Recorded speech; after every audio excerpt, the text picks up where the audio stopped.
Donc, permettez-moi avant de revenir juste avant pour dire que pendant 40 ans en Syrie, on n'a pas eu de société civile.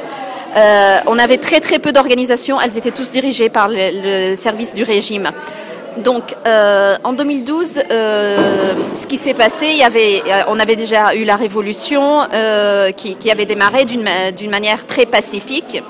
Et tout de suite, très vite, tous les leaders du mouvement pacifique se font arrêter et tous les extrémistes sont sortis des prisons d'Assad. Donc un exemple à donner, l'exemple de Riaz Matar. Riaz Matar était un jeune de 25 ans qui participait au mouvement social, qui offrait des fleurs aux soldats qui venaient tirer.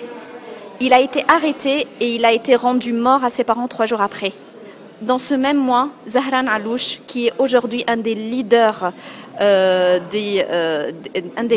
extrémistes, je ne pourrais pas dire extrémiste, mais un leader assez extrême qui dirige la région d'Al-Ghouta, a été libéré des prisons d'Al-Assad. Donc tout ce qu'on voit aujourd'hui a été déjà, Al-Assad le préparait avant lorsqu'il disait « je combats des extrémistes ». À l'époque, il n'y avait pas du tout d'extrémistes. Il y avait des demandes sociales, liberté, justice, égalité. Et il y avait des slogans « le peuple syrien est un ». Donc avec la montée de la violence, parce qu'à l'époque, nous, on voyait bien comment le régime était en train de bombarder des régions civiles. Donc c'est sûr que les jeunes ont commencé à s'armer. Et en plus, le régime a sorti tous les extrémistes qu'ils avaient dans ces geôles et qui ont soi-disant rejoint la révolution et ont fait tout ce tas de violence et d'amalgame qu'on voit sur la révolution aujourd'hui.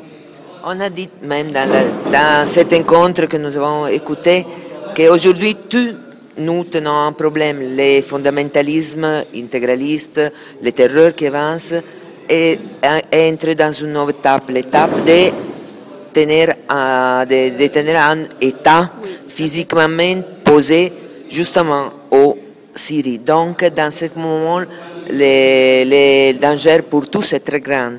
Mais en même temps, on ne peut pas dire que, par exemple, Assad, c'est un bon combattant contre le fondamentalisme. Non. Alors, numéro 1, il y a des choses très très simples à savoir en Syrie. Je l'ai déjà dit, il y a beaucoup d'extrémistes qui sont sortis des prisons d'Al-Assad. Numéro 2, Al-Assad et la violence d'Al-Assad est l'usine de tout ce que vous pouvez voir. Lorsque des jeunes pacifiques sont rentrés dans les geôles d'Assad et ont été torturés d'une manière la plus horrible possible, il faut pas être surpris que ces jeunes-là rejoignent des camps d'extrémistes. Donc la production de l'extrémisme se fait dans les prisons d'Al-Assad. Ça, c'est très important à savoir. Numéro 2. Quand Al-Assad bénéficie d'une impunité internationale, lorsqu'il peut commettre des crimes comme de bombardement de produits chimiques sur la population, c'est sûr qu'on va voir une montée de la folie, d'une violence folle. Il y a un troisième exemple que je venais... oui, alors d'autres exemples. Sachez que Al-Assad et Daesh ou ISIS maintiennent des relations. Et le pétrole est vendu et acheté entre les deux États. Donc voilà. Et le dernier exemple que je vais donner, c'est la ville de Raqqa. La ville de Raqqa a été prise par Daesh en 2013. Cette ville-là, Daesh a pris le plus grand bâtiment de cette ville-là. Al-Assad a bombardé la ville en entier, sauf ce bâtiment-là.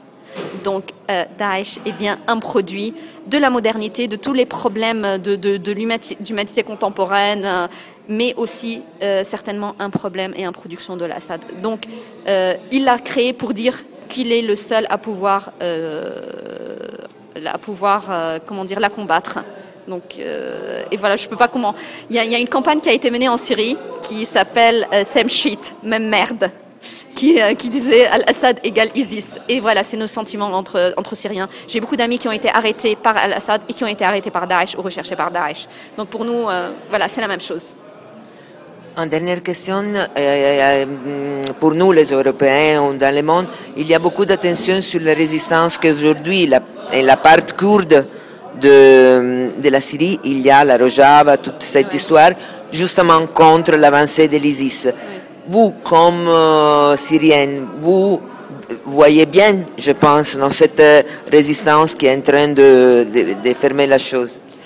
Je le vois, je salue toute résistance contre ISIS de la partie kurde ou d'autres. Il n'y a pas que les Kurdes qui combattent en fait. Les Kurdes font partie de mon identité nationale et en fait ce qui me blesse c'est lorsqu'on voit que lorsque les Kurdes agissent, il y a aussi d'autres villages syriens.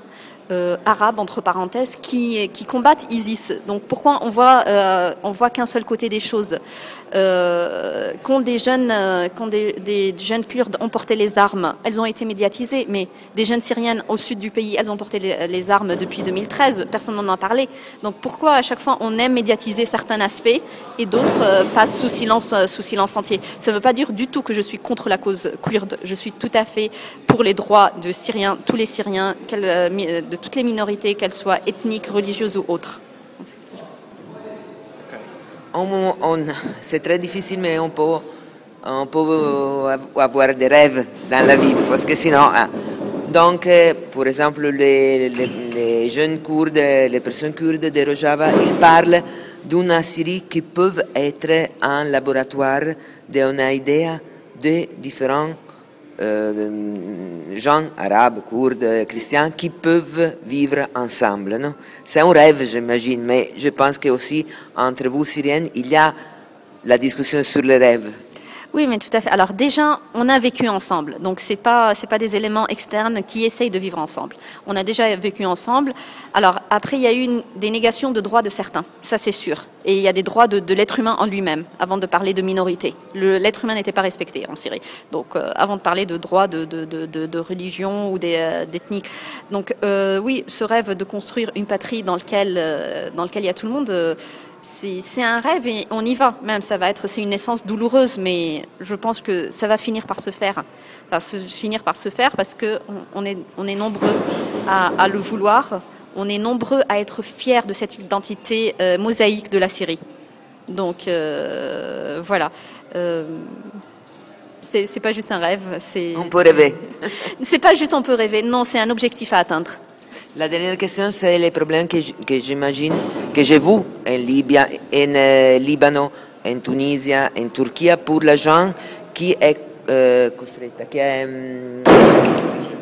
obligé à fuir et qui ne trouve pas une accueillance digniteuse. C'est une honte. Je ne sais pas quoi dire. À chaque fois que je vois des Syriens qui arrivent, ça m'est arrivé qu'on m'appelle pour un jeune de 14 ans qui est arrivé tout seul parce que ses frères ont été arrêtés en Syrie et sa famille l'a juste mis dans la mer pour qu'il s'échappe. Et il est arrivé là-bas, on m'a contacté pour aller le prendre. Je ne savais pas quoi faire. La mise en place de dispositifs pour accueil de ces réfugiés qui sont traumatisés. Alors déjà, ils sont traumatisés par une guerre. Ils arrivent en se disant on arrive vers des pays de droits de l'homme et c'est tout le contraire qu'ils voient. Donc, mais je dois quand même saluer les efforts de la société civile, que ce soit en France, là où je vis, où je vois, et dans d'autres pays qui essayent de leur mieux pour faire quelque chose et pour aider et soutenir ces jeunes-là. Merci.